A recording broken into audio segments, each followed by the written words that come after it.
Welcome to Imagine Peace, the podcast that invites you on a transformative journey toward a world filled with harmony and understanding. Together, let's ignite the flame of peace within ourselves and radiate it outward so we can have a future where unity prevails. This is Imagine Peace, where dreams become reality. Join us as we explore the power of compassion, the beauty of diversity, and the potential for positive change. Hi, everyone. I'm Marbeth Dunn. Welcome to Imagine Peace. I'm here with my co-host, Terry Angel. We are both directors of 10 Million for World Peace. And today we have an amazing guest.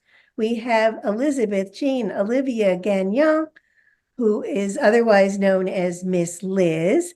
She's an established best-selling international co-author, self-published international author, international keynote speaker, founder and creator of Miss Liz Tea Time and Parties, Global Peace Challenge 2020 Ambassador for Canada, former International Secretary, Human Rights and Social Justice Federation, former Director of Rape Violence Atrocities Against Women, former International Rotary Club for Great Britain and Ireland, member for Peace Envoy and chairman for Gender Equality, ambassador for Commonwealth Entrepreneurs Club, radio host, podcast host, influencer, mentor, advocate, and change maker for mental health abuse, grief, and peace for humanity. So welcome, Miss Liz. We finally get to have you on our show. I've listened to a few of your episodes, and I just love how peace comes within, right? And you both of you ladies bring it from within, and that's what I really love, is because you're serving a cup from within. And you know me, I serve a cup of tea, so this is just a perfect platform for us to all sit together and just serve some, peace together, and see where it goes and what doors we can open together today. Well, you've done a lot of work with peace. Yeah. And I'd like to talk about that and your effect in the world of, because of the peace work that you've been doing. Well, for me, it was just, I wanted to see peace in the world because I didn't have peace in my life growing up. There was so much trauma and abuse and so much heavy stuff and negative stuff. I just wanted the opposite. I wanted to be that kid that says, hey, I want to do the difference. I don't want to give what I was given. I want to give the opposite. And I just want to meet people. I want to greet people. I want to see where they're coming from, how we can make a difference, right? Because it's not just only in our home countries that we make the difference. We make a difference when we socialize and connect and network with other countries, because they have the same global issues as we all do. Many of us don't speak of it, but they go through abuse, grief, mental health. They have wars. We have wars, different levels of wars. And it's just time to bring peace to the table. Let's just have a peaceful time together and see how we can help each other instead of competing and comparing and getting all of this tug of war going on, right? So let's just cut that rope and let's just hug each other and let's just make peace for one another. Oh, I love that. You are such a connector. You're very much into networking and bringing people together. Tell us about Miss Liz's tea parties and tea room and how that works to bring people together and especially to collaborate on peace. Well, Tea Time started in 2015. So a lot of people thought it just started with the podcast, but it actually started in 2015 in my home, where I finally was able to have friends. Growing up and being in a domestic violence situation, I wasn't allowed to have women friends and that. So I just wanted to give thanks to the women that actually brought me into their network and their homes and taught me how to crochet and bake cookies and stuff like that. So, I had that friendship that I was longing for all my life. So I gave them a tea party, and one of the ladies that was there, she said, well, could you do this in the community? And I was like, I don't know. Let's try it. Let's go. Let's see how this goes. So then in 2016, the tea party went to the community, and we raised over $5,000 between all of the tea parties that I've hosted for different services for battered women shelters and bereaved families and stuff like that. And I've given a lot to homeless people and that, but I don't like to share. I do a lot of stuff in behind the scenes. I'm not one of those people that, oh, well, I gave them $100 for food, or I gave them, I just like to give like 20 here, 30 there. How can I sponsor a child? How can I do this? So there's a lot of people that are connected to Miss Liz that people don't even know about. And I like it that way, because we shouldn't be having to brag about peace, bragging about doing good for the humanity. God knows what's within us, and he knows that we're doing the best that we can, right? When we're feeding our egos, we're not actually doing any good for the humanity. We're actually doing worse. So then from 2016, we did a couple tea parties and that in the community, and then I created the Tea Bag Story Award, where 7 recipients only have that award, and it's an individual creative handcrafted award that is made by a company in Cornwall here where I live. And that was given. There's only one child that received a junior award, and I'm looking at doing sponsorships and scholarships and stuff like that in the future for kids as well that go into missionary work and humanity. And in 2020, we hit the virtual land, and we've done 4 years with over 325 interviews, 67 countries, 105 topics, and we just bring people together.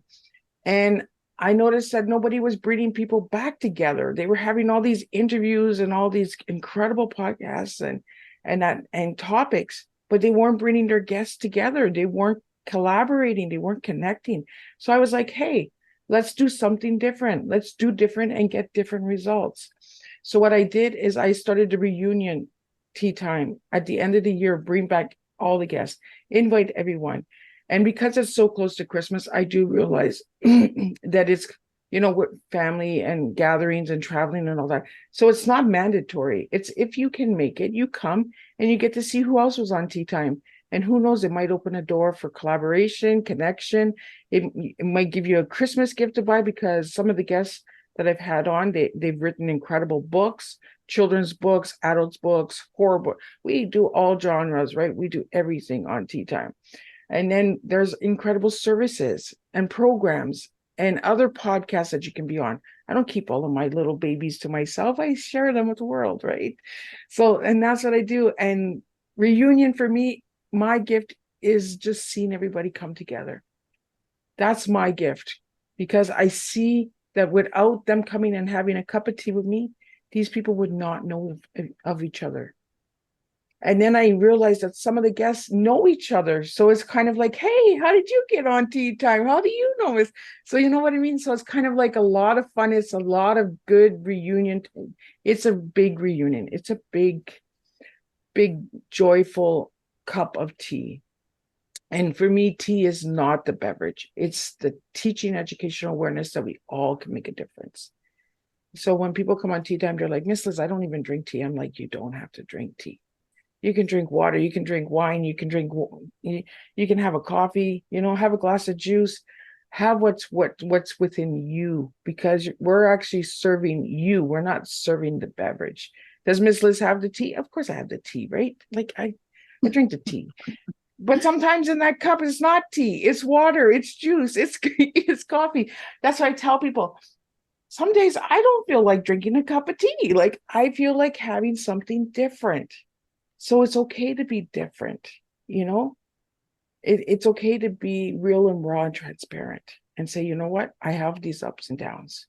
Miss Liz has them too. Like I've done all this incredible work, like Marbeth, you introduced my bio, and I'm thinking of all the people I got to meet instead of the titles, because I don't look at the titles, I look at the people that I got to meet.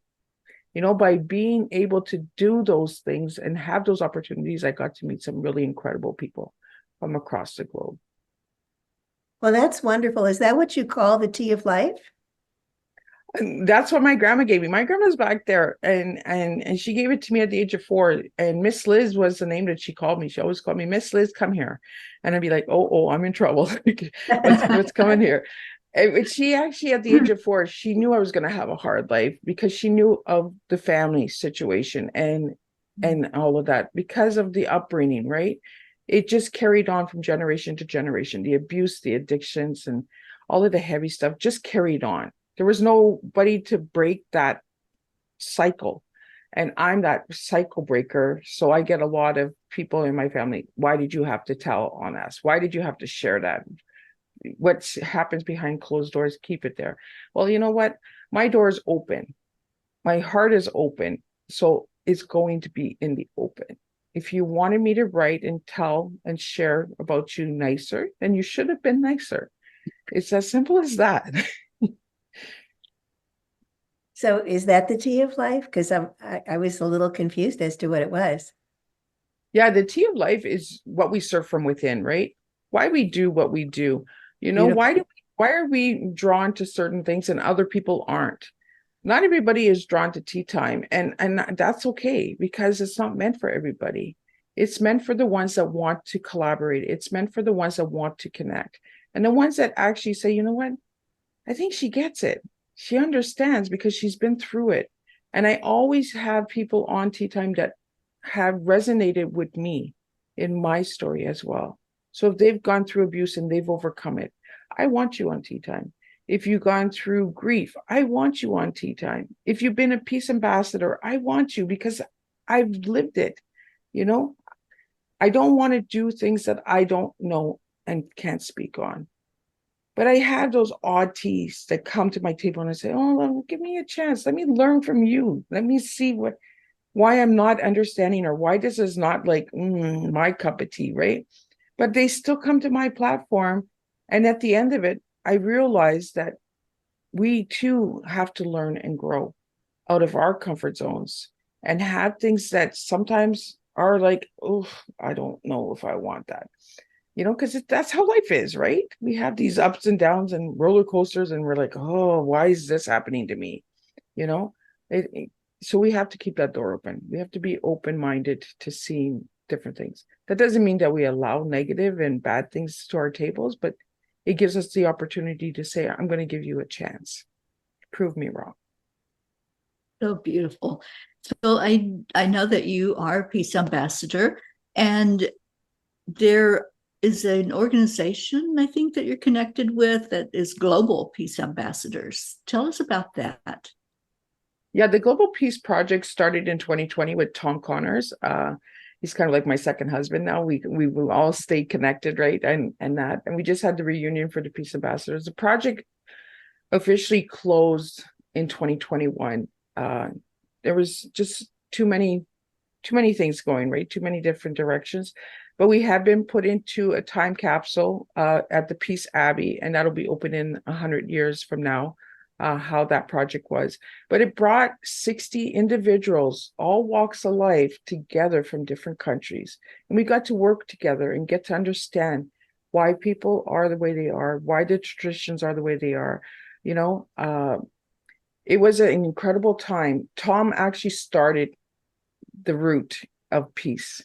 You know, even though the projects stay closed, many of us ambassadors have stayed connected, and we still support one another for each of our individual projects. So, you know, the project is just the beginning. It's just that knock on the door, open the door, and let's start.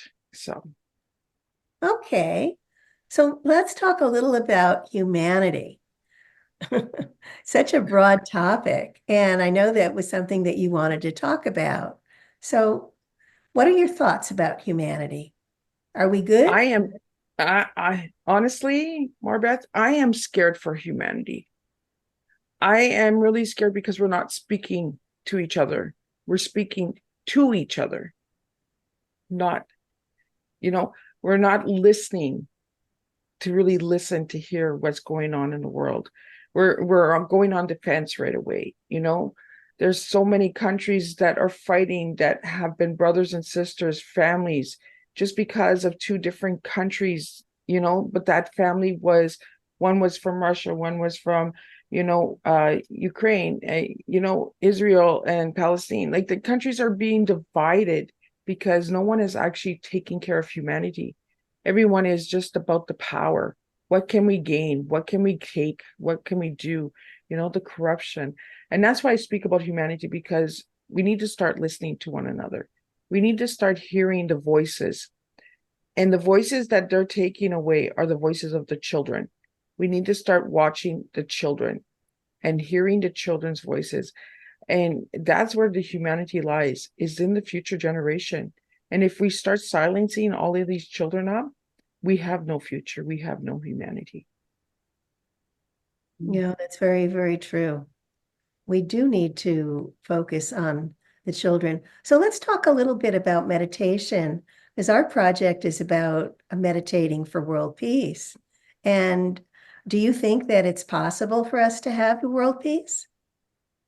I think it is. I have a little glimpse of hope for peace if we all just start connecting, if we all start aligning and supporting one another, because there's so much competition and comparison in the world today that we're forgetting our brothers and sisters. We're forgetting individuality. We're forgetting who we are. And meditation is part of peace. If we don't know how to meditate and bring ourselves within, how can we ask for peace? How can we bring peace if we don't understand that it starts within us? And the meditation starts within all of us. You know, we all have it, all walks of life, all ages, all genres, all skin color out there. We all have it, but we're not listening. We're so busy, go, go, go, go, go, that we're not pausing. We're not taking that time to just say, oh, we got this, but we're not listening. Thank you. Yes, that is what we strive for every day when we lead the meditation, is to go into that inner peace. So, Liz, do you have a favorite peace practice of yours that you do to bring you to that place? For me, it's humming and closing my eyes and just imagining a better world. It's almost like when I was a little girl, when I was being abused, I always went into this little Alice in Wonderland. And when I wrote the tea books, that's kind of the flow that I brought to the way I wrote the books, is I wanted a safe place. And we all want a safe place, right? So for me, it's humming. My Oma taught me to hum when she got scared. So when I get scared, I hum. And when I hum, it calms me. So it brings me in, and it brings me back to the present.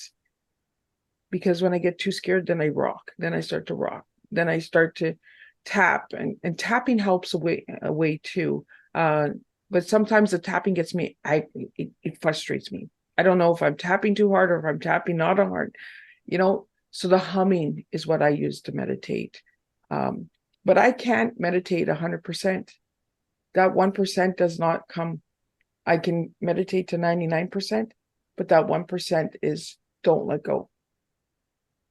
And I think it's because of the lifestyle that I had, and because of the betrayal I've had from people that were supposed to protect me as a child, and my innocence was taken from me. So I think that 1% is saying, we just got to hold on, just that little, You need to feel because, safe. yeah. So I can meditate to 99%. That 1%, it brings me back, right? It shocks me back to saying, "Ooh, stay on guard," because there's still not enough protection out there for me. Understood. Mm. Yeah.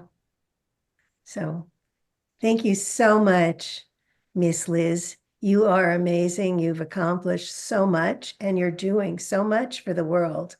And we really appreciate you. Well, I appreciate you ladies. We have to start appreciating everybody out there. And it doesn't mean that we all hold hands in kumbaya, because there's some people that don't want to hold our hands, right? There's some people that don't want to understand it. They feed on the hard stuff. We got to bring the people that want us and understand the light and the spirit that we're bringing to the table. Until they understand it, we cannot force them to come over and hold our hand, because all we're doing is causing that disconnect.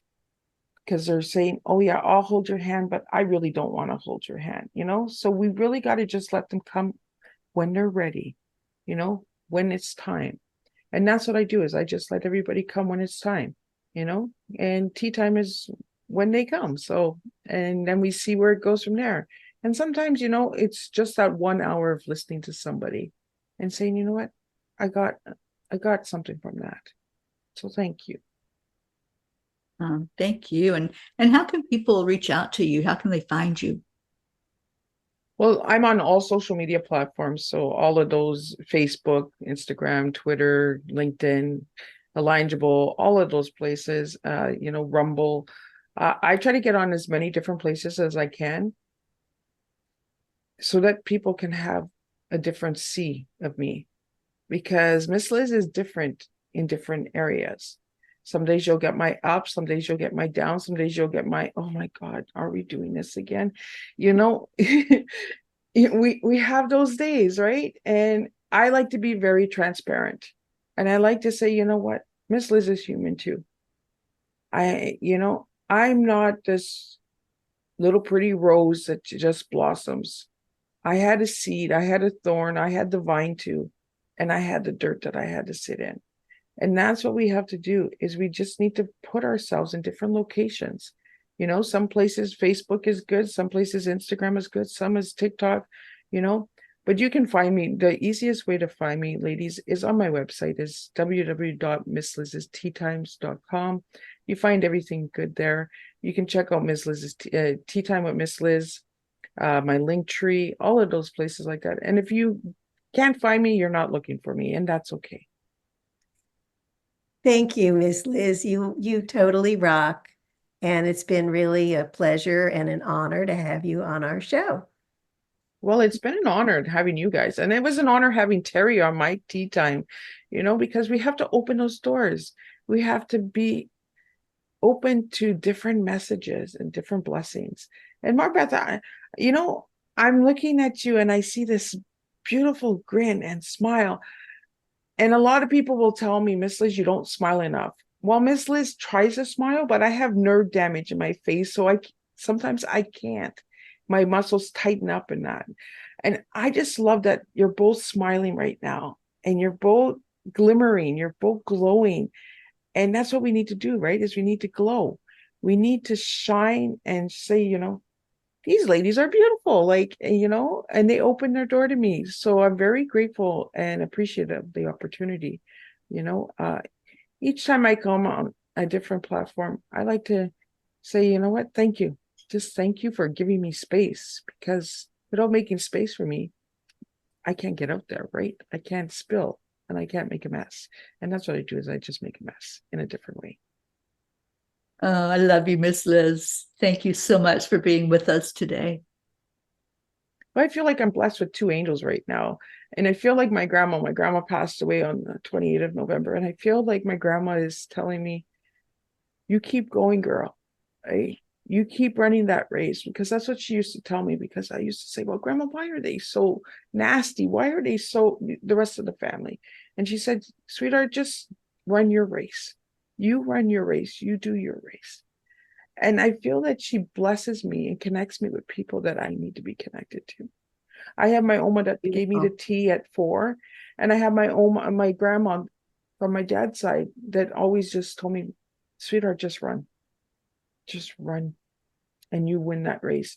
And that's what we all need to do, right? Is we just need to run and be who we are. Just be you, be that crazy, silly girl, sometimes that giggles and all of that stuff. But I feel my grandma has blessed me with, I didn't, when Marbeth, when you sent me the message for the interview, I was like, oh no, I totally forgot. I was just, because I've been so focused on grandma, and because it was so fast, it happened so fast, right?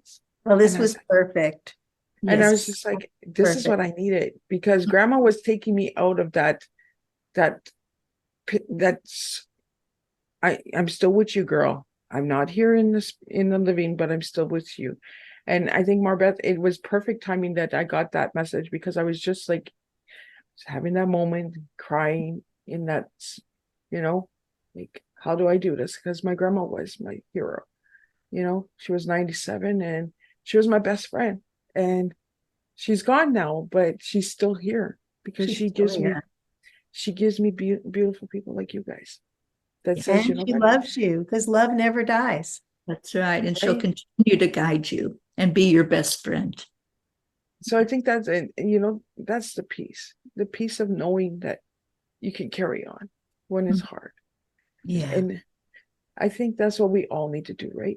Life is hard, but we got to carry on. So yeah, I just really want to thank you ladies for giving me this space and time, because you helped me today. Well, I'm so glad that we could. And you've touched us. Thank you. Very much. Thank you guys.